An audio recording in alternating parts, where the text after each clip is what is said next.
Hello my young friends, good morning. मैं Suresh sir फिर एक बार आपके साथ एमसीक्यू फॉर क्लास 12। इसके पहले 6 सेट्स मेरा एमसीक्यू फिजिक्स का आया है। आज हम आपके साथ 7th सेट लेकर आए हैं। इस सेट के बाद पहला क्वेश्चन है, आइए देखते हैं। प्रकाश के किस घटना के कारण तारे टिमटिमाते हैं? Due to which phenomenon of light stars twinkle? Twinkle twinkle little star, हम लोग कविता बच्चों को पढ़ाते हैं। तो तारे का जो टिमटिमाना है, ट्विंकलिंग स्टार्स, लाइट के किस फेनोमेनन के चलते होता है? आप जानते हैं एटमॉस्फेयर में जो एयर का लेयर है उसमें डेंसर और रेयर मीडियम, विरल माध्यम और सघन माध्यम के कारण ये घटना घटती है। जो वो प्रोसेस है due to refraction of light, प्रकाश का अपवर्तन। प्रकाश का अपवर्तन। प्रकाश के किस घटना के कारण तारे टिमटिमाते हैं? परावर्तन, अपवर्तन, विवर्तन, ध्रुवण। Due to which phenomenon of light stars twinkle? Reflection, refraction, diffraction, polarization. तो option is B correct. Option B correct है। क्वेश्चन नंबर 2 आइए।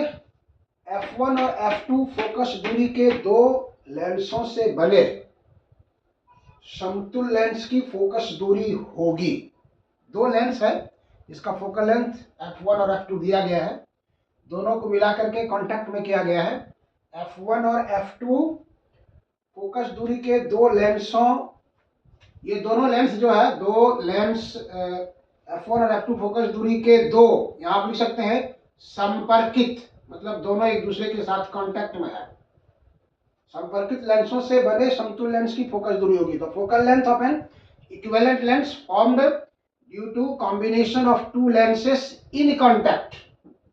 इन कांटेक्ट आप उसको कह सकते हैं, संपर्क में है। तो फोकल लेंथ F1 F2 दिया हुआ है, तो उसका इक्विवेलेंट फोकल लेंथ क्या होगा? तो आप पढ़े होंगे फॉर्मूला, देखिए वहां पे फॉर्मूला पढ़े होंगे 1/f equal to 1/f1 plus 1/f2। LCM ले लीजिए, F1 इंटू F2, ये कैंसिल होगा, यहाँ पर F2 चला जाएगा, यहाँ पे F1 चला आएगा, 1/f, इसलिए F बराबर हो जाएगा F1 into F2 by F1 plus F2। This is formula, ये होगा हम लोग का। ऑप्शन ढूंढिए कहां पर है, देखिए ए में है F1 plus F2/2, F1 minus F2/2, F1 into F2 by F1 plus F2। This is option, this is option. ये आपका जो है करेक्ट ऑप्शन है सी। करेक्ट ऑप्शन जो है वो C. Now come to question number 3। देखिए 40 सेंटीमीटर फोकस दूरी के उत्तल लेंस और 25 सेंटीमीटर फोकस दूरी के अवतल लेंस के संयोग से, अवतल लेंस के संयोग से मतलब यहां पर लिखते हैं के संपर्क से, दोनों एक दूसरे के संपर्क में है, ये संपर्क से बने समतुल्य लेंस की क्षमता क्या होगी? The power of an equivalent lens formed by the combination of a convex lens and a concave lens in contact, यहां कर सकते हैं आप, यहाँ पे इन कॉन्टैक्ट। इन कॉन्टैक्ट का मतलब हुआ ये फॉर्मूला लागू हुआ यहां से। फोकल लेंथ का यहाँ पर आपको ऑप्शन में वैल्यू दिया हुआ है, फोकल लेंथ निकालना है। क्या क्या दिया हुआ है देखिए, यहां से 40 सेंटीमीटर कन्वेक्स लेंस का है, मतलब F1 is plus 40 centimetre, 40 centimetre, और कनकेव लेंस का है 25 सेंटीमीटर, तो ये माइनस में हो गया आपका, F2 इज माइनस 25 सेंटीमीटर। तो इक्विवेलेंट लेंस निकालिए F, यहाँ फॉर्मूला आप देखे हैं क्वेश्चन नंबर 2 का जो ऑप्शन है सी। तो हो जाएगा आपका कितना, F1 into F2 by F1 plus F2। F1 है 40 इंटू माइनस 25 और डिवाइडेड बाय 40 माइनस 25। इसको आप सोल्व कर देंगे तो ये आपको आ जाएगा कितना, -40 इंटू 25 और ये हो गया आपका 15। तो 5 3 जा 15, 5 5 जा 25, -200/3, ये एफ आया आपका, एफ आया। पावर निकालने के लिए कहता है पावर ऑफ द पावर, क्षमता कितनी होगी, the power of equivalent lens. तो power reciprocal of focal length 1/f, 100 centimetre में रहेगा तो आप 100 लिखा सकते हैं, 100/f डायरेक्टर का लाएगा। तो यहाँ पर हो गया आपको 100 और f का वैल्यू यहाँ से लगा देंगे -200 और 3 यहाँ चला जाएगा, ये कैंसिल हो गया, ये -3/2 दैट इज -1.5d, -1.5d। कौन सा ऑप्शन सही है, ए। ये देखिए यहाँ पर दिया हुआ है, ए में ऑप्शन आपका यहाँ पर है -1.5d, बी में है +1.5d, सी में है 0.5d और डी में है -0.5d। आगे बढ़ते हैं क्वेश्चन नंबर 4। क्वेश्चन नंबर 4 देखिए क्या कहता है, कह रहा है वहां पे है कि एक द्विफोक्सी उत्तल लेंस की दोनों वक्रता त्रिज्या r है। यदि लेंस का अपवर्तनांक 1.5 है तो लेंस की फोकस दूरी क्या होगी। The radius of curvature of both surfaces of a bifocal convex lens is r. If the refractive index of lens is 1.5, then focal length will be, कितना होगा फोकल लेंथ। तो कन्वेक्स लेंस का formula जो वहां पर हम लोग उसके लिए जो लेंगे रेडियस r1, ये भी r है, और r2 ये भी r है। फोकल लेंथ का फॉर्मूला आप जानते हैं 1/f म्यू -1 1/r1 -1/r2। आपको इसका फोकल लेंथ निकालना है, फोकल लेंथ, फोकस दूरी बताइए, फोकस दूरी। यहां पे देखिए ये इसका रिफ्रैक्टिव इंडेक्स दिया हुआ है 1.5, तो दिस इज 1.5 -1 और ये 1/r होगा। तो यहाँ पे जो कन्वेक्स लेंस है वो आपका इस ढंग से है, इसका पॉजिटिव होगा तो इसका नेगेटिव होगा, इसलिए यहाँ पर आप -r कर सकते हैं।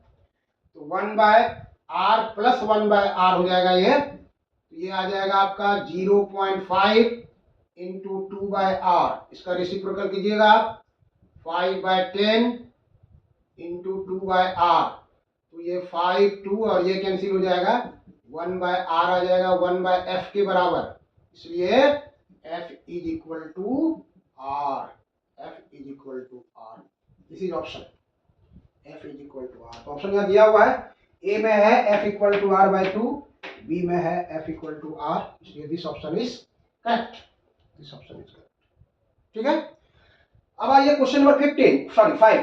क्वेश्चन नंबर 5 में आते हैं। देखिए 12 सेंटीमीटर और 18 सेंटीमीटर फोकस दूरियों के दो उत्तल लेंस के, एक उत्तल लेंस और अवतल लेंस के संयोग से बने समतुल्य लेंस की फोकस दूरी क्या होगी। ये क्वेश्चन यहाँ पर जो बनाए थे हम लोग, क्वेश्चन नंबर 2 और क्वेश्चन नंबर 3 उसी से रिलेटेड है, वो उसी से मिलता जुलता सवाल है। आप उसको बना सकते हैं, बिना मेरी सहायता के भी बना सकते हैं, क्योंकि 2-3 प्रॉब्लम उस पर आधारित। ये सब क्वेश्चन जो है जो पूछा गया है बोर्ड मॉडल में, जो क्वेश्चन पूछा गया है वो सब का कलेक्शन है ये। तो यहाँ देखिए फोकस लेंथ कन्वेक्स लेंस का है, f1 हो गया आपका +12 सेंटीमीटर और f2 हो गया आपको, कनकेव लेंस है ये, कनकेव लेंस का है, कनकेव लेंस का है 18 सेंटीमीटर, दैट इज -18 सेंटीमीटर। तो कॉम्बिनेशन का आपको फोकल लेंथ निकालना है, f इक्वल टू वही हो जाएगा formula f1 × f2 by f1 + f2। f1 हो गया 12 और दिस इज -18 बाय 12 -18, कितना आ जाएगा आपको ऊपर, तो 12 × -18 और नीचे हो गया -6, माइनस माइनस कैंसिल, 6 2 जा 12, 18 2 जा 36, इसलिए f का वैल्यू हो जाएगा 36 सेंटीमीटर। ऑप्शन ढूंढिए कहाँ पर है, ये सी में है, ये ऑप्शन सी में 36 सेंटीमीटर है, इसलिए option C is correct. Now come to question number 6 का जो क्वेश्चन नंबर है, कहता है कि एक कंपाउंड माइक्रोस्कोप है, कंपाउंड माइक्रोस्कोप का मैग्नीफाइंग पावर m है और उसका लेंथ है l, दोनों का रिलेशन क्या होगा। संयुक्त सूक्ष्मदर्शी की आवर्धन क्षमता m और इसकी लंबाई l, संयुक्त सूक्ष्मदर्शी की आवर्धन क्षमता m, इसकी लंबाई L पर निर्भर करती है। कैसे? The magnifying power M of A compound microscope M depends on its length. कहाँ है लेंथ, आप समझ रहे हैं? देखिए ये कंपाउंड माइक्रोस्कोप में आप जानते हैं दो लेंस होता है, दो लेंस है ये, एक ऑब्जेक्ट लेंस कहलाता है, एक आई लेंस कहलाता है। इस दोनों के बीच की दूरी को ही लेंस कहते हैं, लेंथ ऑफ द माइक्रोस्कोप। और उसका फॉर्मूला होता है m is directly proportional to length. जितना लेंथ बड़ा होगा, जितना लेंथ अधिक होगा, मैग्नीफाइंग पावर उसका उतना ही अधिक होगा। इसके लिए कभी कभी ग्राफ भी दे देता है इस तरह से, आप देखिएगा दिस इज L और दिस इज M, ये इस तरह से आता है।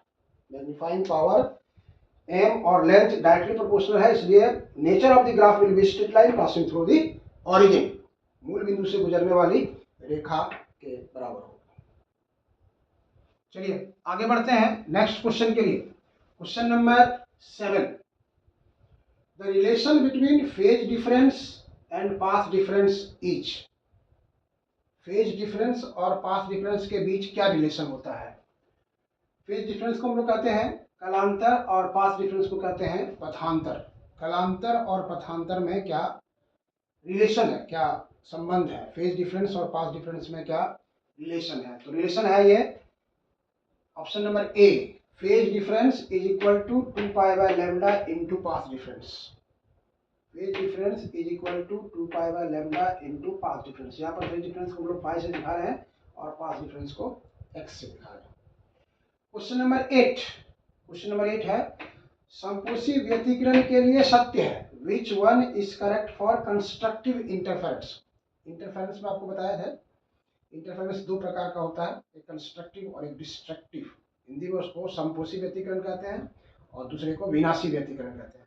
संपोषी व्यतिकरण में क्या होता है, इंटेंसिटी ऑफ लाइट मैक्सिमम होता है, और डिस्ट्रक्टिव इंटरफेरेंस जिसको हिंदी में विनाशी व्यतिकरण कहते हैं उसमें इंटेंसिटी ऑफ लाइट मिनिमम होता है। तो कंस्ट्रक्टिव इंटरफेरेंस के लिए कंडीशन था कि फेज डिफरेंस जो होना चाहिए वो पाई का जो होता है इंटीग्रल मल्टीपुल नहीं बल्कि इवन मल्टीपुल होना चाहिए। पाई का वो इवन मल्टीपुल होना चाहिए। कालांतर पाई का सम गुणज जिसको कहते हैं, इसलिए ऑप्शन नंबर ए इसका भी सही है। Pi equal to 2m into pi, where m, ये जो m है आपका, this m is equal to 1 2 3 0 1 2 3 से लिखते हैं हम लोग, बढ़ते जाएगा वो, पुट करेंगे 0 तो पाई इक्वल टू 0 आएगा, फिर 2 पाई 4 पाई 6 पाई 8 पाई, ये सब पॉइंट्स जहाँ मिलेगा हम लोग को वहाँ पर इंटेंसिटी ऑफ लाइट मैक्सिमम होगा, इसलिए ऑप्शन नंबर ए। क्वेश्चन नंबर 9 आइए, विनाशी व्यतिकरण के लिए सत्य है which one is correct for destructive interference. Destructive interference के लिए इसमें कौन सा सत्य होगा? तो यहाँ पर ऑड मल्टीपुल ऑफ पाई होना चाहिए, ऑड मल्टीपुल ऑफ पाई, इसलिए pi equal to 2m plus 1 into pi, that is option number C, option number C. Question number 10 में आइए, साबुन के घोल का बुलबुला रंगीन किसके कारण दिखाई पड़ता है? The bubble of soap solution is colorful due to which phenomenon? किस प्रकाश की किस घटना के कारण साबुन के घोल का बुलबुला रंगीन दिखाई पड़ता है? पानी के सतह पर हम लोग तेल वगैरह डाल देते हैं तो कलरफुल दिखाई पड़ता है। ये सब प्रोसेस है, ये जो घटना घटती है वो इंटरफेरेंस ऑफ लाइट व्यतिकरण के कारण। तो यहाँ पर दे रहा है due to which phenomenon the bubble of soap solution is colourful, तो इसका ऑप्शन हो जाएगा सी, ऑप्शन हो जाएगा सी। इसको हम लोग कहते हैं व्यतिकरण, अंग्रेजी में interference. Now come to question number 11। आकाश के नीलेपन का कारण है, blue colour of sky is due to. आकाश का नीलापन किस कारण दिखाई पड़ता है?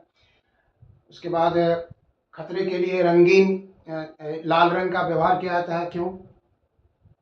उगता सूरज लाल दिखाई पड़ता है, क्यों? These all phenomenons are based on the process of scattering of light, इसको हिंदी में कहते हैं हम लोग प्रकाश का प्रकीर्णन, प्रकाश का प्रकीर्णन। इसलिए आकाश के नीलेपन का कारण है स्कैटरिंग ऑफ लाइट, आकाश के नीलेपन का कारण है due to blue colour of sky due to scattering of light. Question number 12 है, अग्र बायस में अवक्षय पर्त की चौड़ाई, the width of depletion layer in forward bias. तो आप याद कीजिए उसको, पीएन जंक्शन जहां हम लोग पढ़ते थे, पीएन जंक्शन में क्या होता था कि ये पी टाइप है, ये पी टाइप है और ये एन टाइप है, यहाँ दोनों मिलता था तो यहाँ पर डिप्लेशन लेयर बनता था। ये इसको हम लोग पी टाइप में पॉजिटिव है यहाँ पे और यहाँ नेगेटिव में है, और इसको हम इस तरह से अगर बैटरी से जोड़ देते हैं, पी टाइप को पॉजिटिव टर्मिनल से और एन टाइप को नेगेटिव टर्मिनल से, तो इसमें रिपल्सन होगा, ये इधर आगे बढ़ेगा, माइनस माइनस में रिपल्सन होगा, ये आगे बढ़ेगा, ये डिप्लेशन लेयर का जो है थिकनेस वो घटता है। इसलिए अग्र बायस में अवक्षय परत की चौड़ाई घटती है। The width of depletion layer in forward bias decrease करता है। क्वेश्चन नंबर 13, किस युक्ति के द्वारा एसी को डीसी में बदला जाता है? किस प्रोसेस के द्वारा, कौन सा इंस्ट्रूमेंट हम लोग यूज करते हैं जो एसी को डीसी में कन्वर्ट करता है? Which one is use to convert AC into DC? यहाँ दिया हुआ ट्रांसफार्मर, ट्रांसफार्मर क्या करता है? वोल्टेज को कम बेसी करता है। रेक्टिफायर, ऑसिलेटर, ये ऑसिलेटर जो है वो डीसी को एसी में बदलता है। ट्रांजिस्टर क्या करता है? एम्पलीफायर का काम करता है। रेक्टिफायर में दिष्टकारी जिसको कहते हैं, नाम ही है दिष्ट धारा में बदलना। प्रत्यावर्ती धारा को दिष्ट धारा बदलते हैं। एसी को हिंदी में हम लोग कहते हैं प्रत्यावर्ती धारा, अल्टरनेटिंग करंट, और डीसी हो गया डायरेक्ट करंट, दिष्ट धारा। तो एसी को डीसी में बदला जाता है रेक्टिफायर के द्वारा, और इसमें जानते हैं आप पीएन जंक्शन डायोड का इस्तेमाल किया जाता है। क्वेश्चन नंबर 14 दीजिए, किस पदार्थ के लिए वर्जित ऊर्जा अंतराल 1 इलेक्ट्रॉन वोल्ट होता है? For which material forbidden energy gap is 1 electron volt? Forbidden energy gap is 1 electron volt. यहाँ पे था देखिए, सीबी होता है कंडक्शन बैंड, यहाँ पे होता है वीबी वैलेंस बैंड, इसको संयोजी बैंड कहते हैं, इस चालन बैंड कहते हैं। इस दोनों के बीच का जो डिफरेंस है एनर्जी लेवल का, वही कहलाता है फॉरबिडन एनर्जी गैप। अगर ये एनर्जी गैप जो है वो कहता है कि अगर 1 इलेक्ट्रॉन वोल्ट के आसपास है तो ये कौन सा मटेरियल होगा? कौन सा मटेरियल होगा? चालक होगा कंडक्टर, कुचालक होगा इंसुलेटर, अर्धचालक होगा सेमीकंडक्टर, या फिर इसमें से कोई नहीं? तो आप याद रखेंगे कंडक्टर के लिए ये एनर्जी गैप 0 होता है।